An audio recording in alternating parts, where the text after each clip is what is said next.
Well, there we are. Good afternoon, everybody. In case we haven't met yet, my name is Luke Stair. I'm Community Engagement Coordinator here at First Baptist, and I'm filling in for Dr. Wiles today. He is on his way to Rome.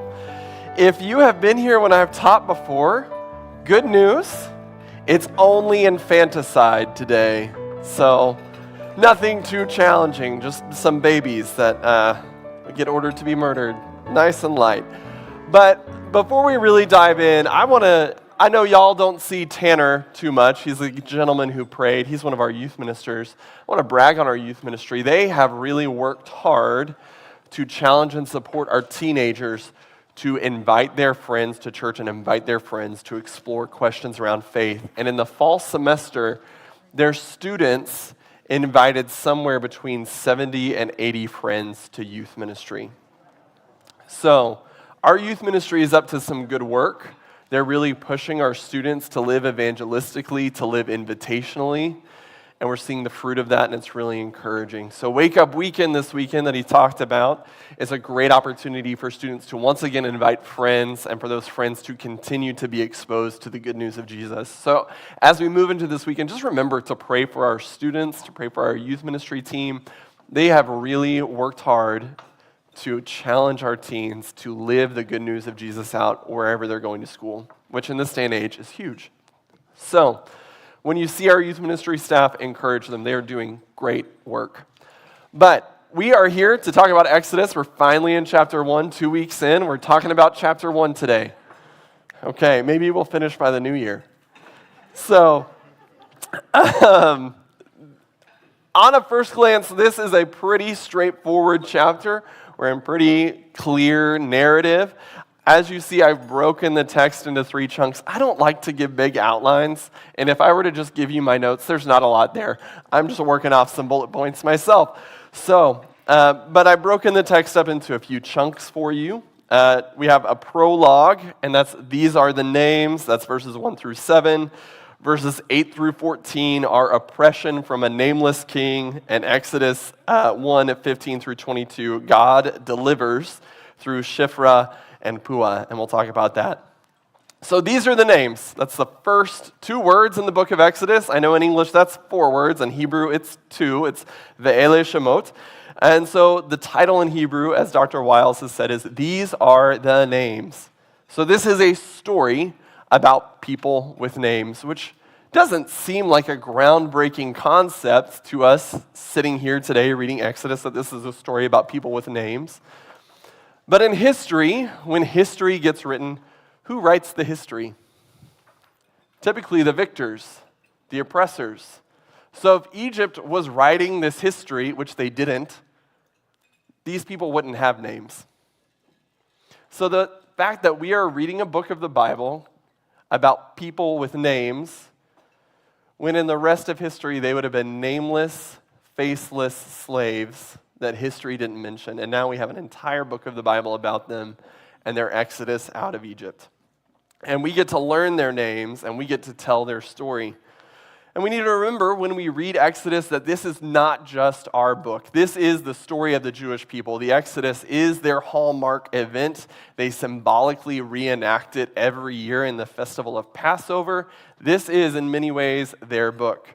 There are other groups, Black Christians, for example, lean very heavily into the book of Exodus as well because they see it as part of their story in America as coming out of slavery. So Exodus is also a very significant book in the American Black church. So there are a lot of people who read Exodus and see their own story in it, specifically, again, Jews and the Black church in America. This story also, we see it typologically play out in the New Testament in the person of Jesus. We'll see some of that today, and we'll point that out.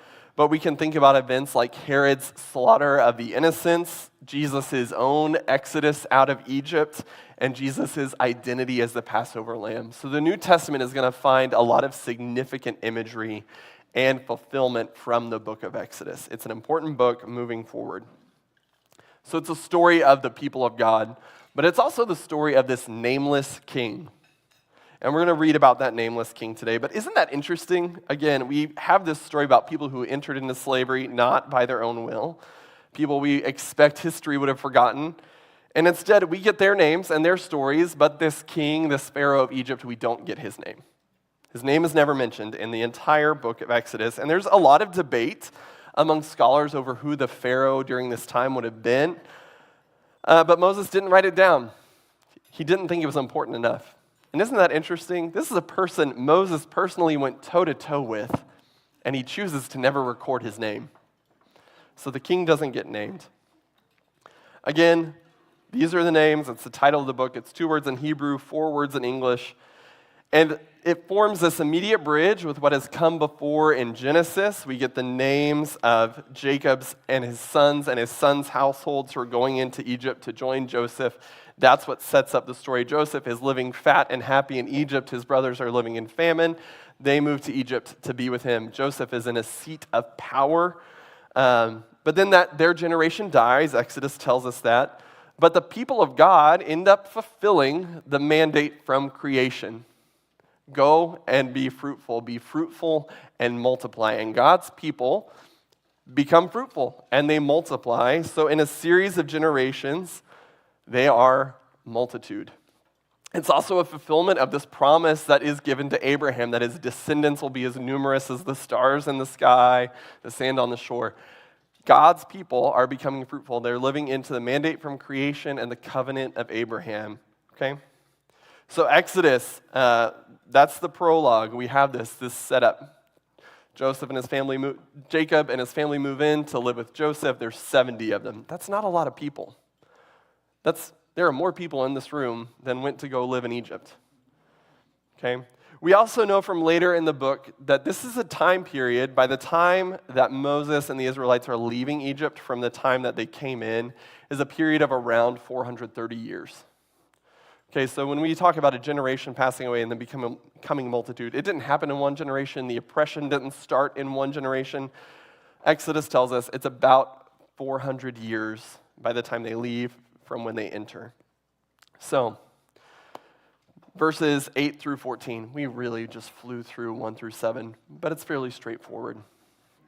So, as you know, situations for a family change rapidly across generations. I think about this. I have a master's degree. My grandfather finished 8th grade. Okay, that's 2 generations. That's a big change in family fortune. How much has your family's fortune situation changed in a generation or 2 generations? Think about where your family was 2 or 3 generations ago. 3 generations ago, my family, my great-grandparents were nameless peasants living in Germany. 400 years ago, where was your family? You don't know. Fortunes change a lot. So the fortunes of God's family have changed. A king comes into power. It's interesting that they don't call him Pharaoh yet. They're using the word for king. Hebrew has a word for Pharaoh. It's a Hebrew spelling of the word Pharaoh. But they're using the word king here. A nameless king comes into power. He feels threatened by the number of Israelites living in the land and basically says, and let's read that text today, but basically says that they're going to join our enemies, they'll fight us, we can't have this, it's not good, I'm not about this. They'll join our enemies and leave. So there's a sense in which he's worried about the loss of labor from Egypt. So, if I can get there, sorry, I didn't have it ready. We have in verses 1 through 8 through 14, then a new king, to whom Joseph meant nothing, came to power in Egypt. Look, he said to his people, the Israelites have become far too numerous for us. We must deal shrewdly with them, or they will become even more numerous. And if war breaks out, we'll join our enemies, fight against us, and leave the country. Remember, Egypt is the global superpower at this time. It is the richest country, the wealthiest country, the most powerful country. And they're worried about their enemies because when you're the richest and the most powerful country, you have enemies. So they're worried that the Jews living in the land, the Israelites living in the land, will join their enemies, conspire against Egypt, and depart. So naturally, the Pharaoh, the king, does what any person who's worried about someone treating them badly does, and treats them worse. You would think, if I'm worried about people leaving me, I should be kind to them. But Pharaoh doesn't do that. He forces the Israelites into labor, makes them slaves, and we can read about that here continuing on. So, They put slave masters over them to oppress them with forced labor, and they built Pithom and Ramses as store cities for Pharaoh. But the more they were oppressed, the more they multiplied and spread, so the Egyptians came to dread the Israelites and worked them ruthlessly. They made their lives bitter with harsh labor in brick and mortar and with all kinds of work in the fields. In all their harsh labor, the Egyptians worked them ruthlessly. So we have this affliction of the Hebrew people. The Egyptians are cruel, they're harsh, they're working them tirelessly. But even in spite of that, the Israelites are multiplying, they're growing. In this passage, scholars get their best clue as to whom the Pharaoh might be, and so they think it might be Ramses II. I'm not an Egyptologist. I didn't take Egyptian history, so that doesn't mean a whole lot to me. I don't know if it means a whole lot to you. If you are an amateur Egyptologist out there, you can give your 2 cents in the Q&A portion. But again, Moses doesn't bother to tell us who the king is. He's not worried about it. So he doesn't tell us. He doesn't think it's important enough to the story. And also, I want to point out that if you think about Hebrew literature, there's a common writing device of irony. Irony is a big part of Hebrew writing. So for example, think about the book of Jonah. What's the problem of the book of Jonah? Does Jonah listen to God? No, which is ironic because he's the prophet. So you have the prophet who won't listen. What does listen in the book of Jonah? You get the fish, the plant, the worm, and the Assyrians. They all listen. The Ninevites, they all listen. Jonah doesn't. Irony. You have the prophet of God, who you would think would listen, and then you have literally everything else. I forgot the storm. The storm also listens to God. Everything else in the book of Jonah listens to God, but Jonah doesn't. Irony is a huge part of Hebrew writing, and that really shines through in this first chapter, and we'll point it out as it comes. But part of that irony starts now. We have a nameless king. Okay? And now we're going to move into the next section. Who gets named in verse 15? Who gets named? The midwives, 2 slave women, get named, but the king of Egypt does not. There's some irony at play here. Okay, so Moses is saying, here are the important people. The person you thought was important is not, but these 2 slave women are. Now, what do we know about women in this day and age and how they're generally viewed? Is it good?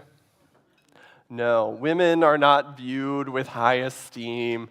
Midwifery would be an important and necessary profession, but would not have been one that people thought of as especially notable. You wouldn't talk about midwives too much. But here we have Shiphrah and Puah, and Moses names them, but leaves the king unnamed. So when we turn to verse 15, and I'll read that section for us, the king of Egypt said to the Hebrew midwives, whose names were Shiphrah and Puah, when you're helping the Hebrew women during childbirth on the delivery stool, if you see the baby is a boy, kill him. But if it is a girl, let her live. The midwives, however, feared God and did not do what the king of Egypt had told them to do. They let the boys live. Then the king of Egypt summoned the midwives and asked them, why have you done this? Why have you let the boys live? The midwives answered Pharaoh, Hebrew women are not like Egyptian women. They are vigorous and give birth before the midwives arrive. I'm hearing laughter, especially from the women. We'll point out some of the humor that's related here in a minute. So God was kind to the midwives, and the people increased and became even more numerous. And because the midwives feared God, he gave them families of their own. Then Pharaoh gave this order to all his people. Every Hebrew boy that is born you must throw into the Nile, but let every girl live. Okay. This is where we're going to spend more of our time camping out today because there's more kind of meat in this passage. So again, the king, the nameless king, summons 2 midwives. Moses names them. There's a point of irony. King, important person, doesn't get a name. So, we also see something for the very first time in this verse. Anyone want to guess what it is? It's a word that's getting used for the first time in Scripture. It's Hebrew. So for the very first time, we're seeing these people, the Israelites, identified as Hebrews. So since it's the first time it's come up in Scripture, we've read through all of Genesis, you know it didn't pop up there. It's now popping up for the first time in Exodus chapter 1. We need to kind of talk about where it comes from. There are a couple of theories, and I'll kind of talk through those. The first is that the word in Hebrew for Hebrew is Ivri, and it has a close relationship with the word for crossover, which is avar. And you may be thinking those words don't sound similar at all. But if I were to give you just a very brief and overly simplistic lesson in Hebrew, I would tell you that most Hebrew words are 3 letters long, and you have to remember that the vowels do not count as letters. Okay, so if you were to open a Hebrew Bible, you would see some points, dots underneath the letters, or maybe on top of the letters. The vowels are those dots, and they were added later as an aid to reading out loud. You can read Hebrew and make perfect sense of it without those. In fact, when I learned to read Hebrew starting in college, I learned without vowel pointing. So when my professor handed me my first Hebrew text, it was just consonants. And so when you take the consonants of the words Ivri and Avar, it's the same 3 letters. It's ayin, beit, resh. Okay, same 3 letters, they have the same root, and so it's that word crossover. So it could mean that these are the people that crossed over the foreign boundary into Egypt. It really, for some scholars, is going to refer to the event of them crossing over the Jordan River. It's also a word for Passover, but I want to make sure that we're clear. The word for Passover in Hebrew is a different word. It's Pesach. So the festival Passover, that's going to get talked about later, is not the same word as Avar. So when we hear the word Passover, it's more like I'm passing over a river. It's not this Pesach that's going to happen later. Different words, not related. So, again, same 3 letters, ayin, beit, resh, for Ivri and crossover. So these are the people who crossed over the foreign boundary, crossed over the Jordan River. This is going to become the word that we associate with the language, with the national identity. We talk about the Hebrew people. We actually talk about Hebrews probably more than we talk about Israelites. So it's a very common word for us now. Now, isn't it strange that Pharaoh is calling these people the crossoverers? Because if it's about the Jordan River, they haven't really crossed over it yet. Or if it's about them crossing over the Red Sea, they haven't done that yet. Strange, right? So why would Pharaoh be calling them Hebrews if they haven't avared yet? And so there's some thinking that there's a word that exists in Egyptian, ancient Egyptian, and some other early languages in this region that I have not studied, so I'm going off of what scholars have said, and it's hapiru. And it's kind of a dirty, pejorative word for foreigner. And so hapiru and Ivri, so if you have hapiru in Egyptian and you have Ivri in Hebrew, they're closely related. So some scholars would say that what's actually happening here is Pharaoh's calling them this kind of slur word for foreigner, but it just happens to sound similar to the word for Hebrew. And so there's a play on words happening here. Because when Moses probably sits down to write Exodus, they've already crossed over the Jordan River or the Red Sea, whichever becomes that marking work. Some scholars will say they're called the Hebrews when they cross the Red Sea. Some will say it's when they cross the Jordan River into the Promised Land. You can choose which one you think is correct. So, and some scholars say, again, that here Pharaoh's calling them the slur word, and Moses is then kind of turning that on its head and tying their identity as the people who crossed the Red Sea or the Jordan and kind of turning that word on its head, subverting that word. Just like how Christian used to be a pejorative word, but now we call ourselves Christians. Make sense? So, that's what's at play in this word. That was a long study, long kind of pause on the word Hebrew, but it's the first time it's come up. We need to pay attention to it. So again, and Gerald, where'd you go? I hope you appreciated the pun here that God delivered his people through 2 midwives. That was for you. So, the king, we haven't named him, summons these 2 enslaved women whom Moses names, Shiphrah and Puah. He tells them to kill the Hebrew boys. They don't do it. They lie. This story becomes a type that, again, finds repeating in the New Testament when Herod slaughters the infants to basically snuff out Christ. This is where that story finds its kind of match in the Old Testament. So he calls them back because they're God-fearing and they disobey, and he says, "Why have you let them live?" So they lie and say that the Hebrew women are vigorous. And the word here is directly related to life. So it's like they are teeming with life, which again kind of harkens back to some of this Genesis imagery of being fruitful and multiplying. But, the Hebrew women just aren't like Egyptian women. They're so strong in childbirth, they're so vigorous that the baby's born before we get there. We can't do anything about it. And Pharaoh probably has not had too much to do with childbirth, so he doesn't know. Just hazarding a guess. So they lie, and they get rewarded, which I think is another interesting thing sometimes when we read these Old Testament texts. You have two women. We know that we're not supposed to lie, right? We teach that. Thou shalt not bear false witness. That's coming later in the book. So is it just because the law hasn't been given yet that they lie and they get rewarded? What do we do with that? These women get rewarded for lying. God gives them families, treats the midwives with favor, and the Hebrew people grow because two women lied to the king. So should we tell our children, should I go home and say, Evelyn, my 7-year-old, lying is good. God will bless you when you lie. No, we're all laughing because we know that's not it. But why is it okay to lie? Because this is an interesting question that the text provokes for us. So when I was reading through this passage, meditating over it, I was reminded of Corrie ten Boom's story in The Hiding Place. Okay, so if you're not familiar with Corrie ten Boom, she was a Dutch Christian who lived through the Nazi occupation of the Netherlands. And Corrie ten Boom and her family hid Jews in their home. And so Corrie's sister was radically convicted that even under the most dire circumstances, it was never okay to lie. So if you've read The Hiding Place, you know that there's this tension that exists between Corrie and her sister because Corrie knows, and her sister knows, we're hiding Jewish people in our home, and you think we can't lie?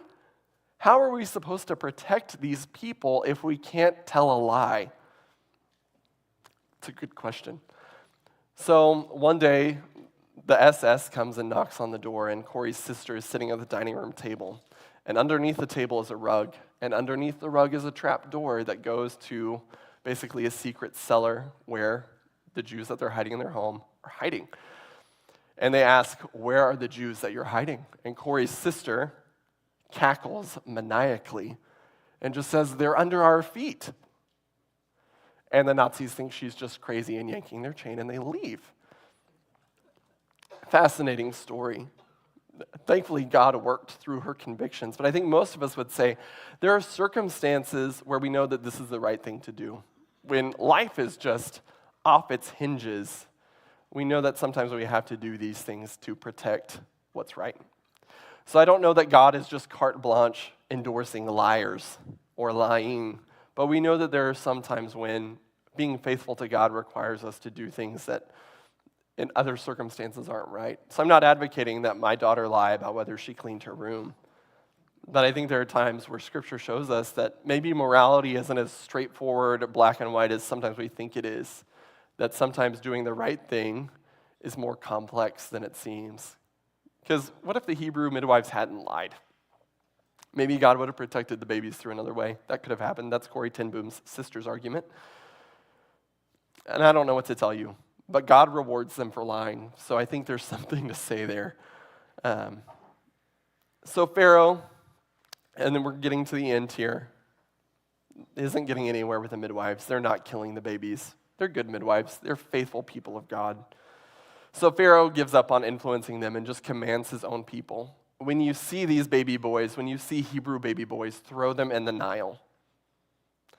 So I want to, and this will set Brad up for next week, but point out that once again we have an example of Hebrew irony. Because who is going to come out of the Nile? So a baby boy is going to get put into the Nile River and is going to become the conduit through which God's people get saved, get rescued, and go on the Exodus. So, once again, irony is at play in the text. It's a major facet of Hebrew writing. So if you suspect that, oh, maybe there's some irony here, there's a good chance if you're reading the Old Testament, there's something to say for that, because it is part of this. Okay, and at the most ironic, Pharaoh becomes the victim of his own command. Okay, throwing a baby boy into the Nile becomes his own undoing. So, with that, online crowd, thank you for being with us today. Glad you were here. And now we will turn to Q&A.